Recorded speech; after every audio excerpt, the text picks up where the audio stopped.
Did you know that 90% of serial killers are men? But what about women? Although we are a minority in these statistics, some have left such deep traces that they became dark legends. Today I will tell you about one of the most infamous figures. Imagine being one of the most powerful women of your time, surrounded by riches and privileges. I, Elizabeth Báthory, known as the Bloody Countess, was that woman. I pursued eternal youth in unusual ways, but how far did my legend go, and how much of what is told is real?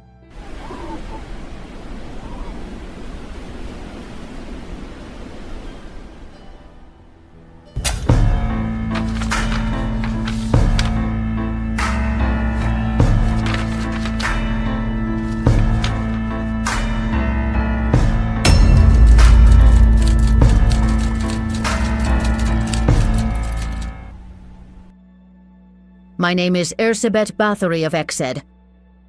I was born in 1560 in a noble Hungarian family.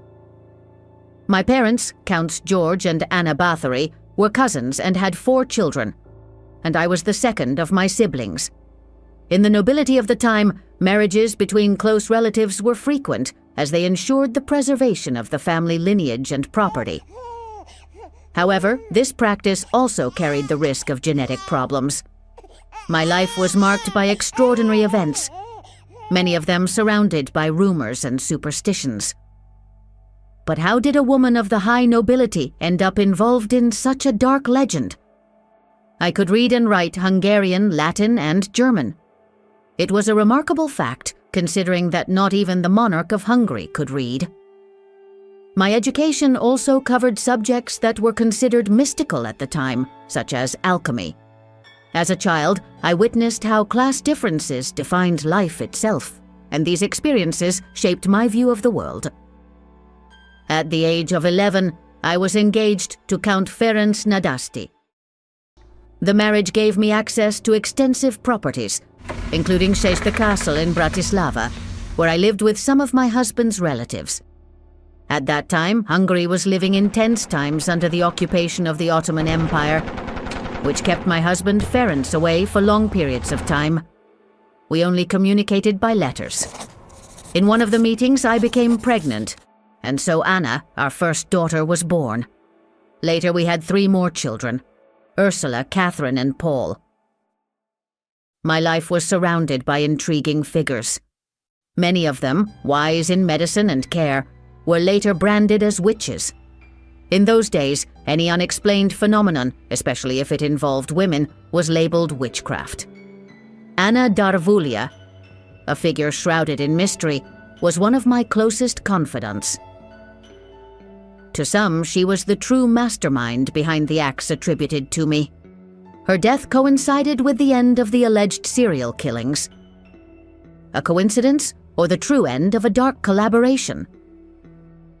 My life, always under the shadow of scandal, reached new heights when I became a widow at the age of 44, inheriting vast territories and almost absolute power. But as they say, power brings with it enemies. I was left alone with my servants and my confidants, without an army of my own, as it was disbanded after my husband's death. The search for eternal youth has always been a recurring desire of mankind. But what happens when that desire turns into an obsession? Legend has it that one night, while one of my maids was combing my hair, something happened that would change my life forever. A little accident. She gave me an unexpected tug. My reaction, an impulsive slap. Her blood dripped on my hand, and in my mind the disturbing idea arose that something had changed in my skin. Rumors began to spread. An obsession with youth? Witchcraft? Some claimed that I bathed in the blood of young maidens to preserve my beauty. These stories rocked society at the time, though the truth behind them remains uncertain. The accusation that I used blood as part of a beauty ritual does not appear in contemporary records of the case, and is seen by historians as an exaggeration or later invention. Hungary was divided between the Ottoman Empire and the Habsburgs. I was one of the richest and most powerful women in the region, and that may have played a key role in my downfall. In the midst of all this turmoil, I financially helped my cousin Gábor to ascend to Prince of Transylvania, but his conflict with the Germans displeased the King of Hungary. So he sent a cousin of mine, 𝗀𝗲𝗵𝗄, to lead an investigation against me. 𝗀𝗲 had political interests to discredit me and confiscate my properties, because at that time Hungary was in crisis and my lands were coveted. On a cold December night in 1610, my castle was stormed. I was not prepared. As the gates came crashing down, the echo of soldiers' footsteps echoed through the corridors.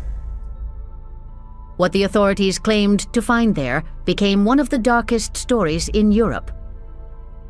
But most of the evidence against me was dubious. I was accused of torturing and murdering more than 600 women. That record came from an alleged diary that was never introduced as evidence during the trial. Many modern historians question the veracity of the accusations. It is believed that I may have been the victim of a political and social conspiracy, as my great wealth generated envy among the nobility, especially the King of Hungary, who owed me considerable debts as my husband had financed the wars against the Ottomans. I was not subjected to a formal trial due to my noble status. Most of the accusations were based on testimony obtained under torture. By accusing me of heinous crimes, the confiscation of my assets is justified, a key political motivation behind my arrest. Many of the people who testified against me were pressured by the authorities. I was convicted in 1612. Some of those close to me were not as fortunate as I was. They were tried at a time when fear overcame reason, and their fate was marked by superstition.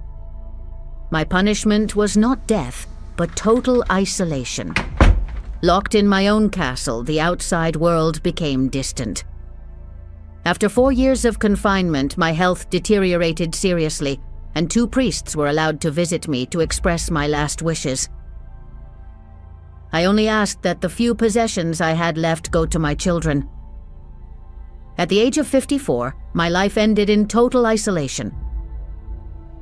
But even that didn't stop the rumors. On the contrary, it fueled them.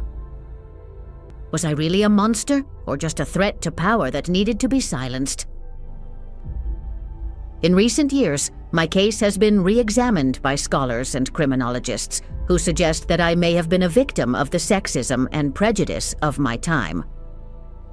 Powerful women in medieval and modern Europe were often viewed with suspicion, and in many cases, any behavior that departed from social norms could lead to accusations of witchcraft or heinous crimes. My story has been reinterpreted in books, movies, and television series, making me a horror icon.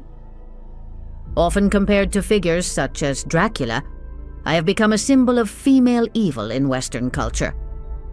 But the question remains, was I the embodiment of evil, or a victim of my time? If you like this video, like it and subscribe for more shocking crime and mystery content. Don't forget to share your thoughts in the comments.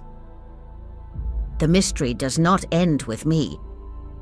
Fast forward to the 20th century, where Marcel Petiot, known as the physician of death, took advantage of the chaos of the Holocaust for his own ends, turning other people's despair into a tool for his own benefit. What made him act this way in one of the darkest times in history? You will find the answer in the following video. Never turn off the light.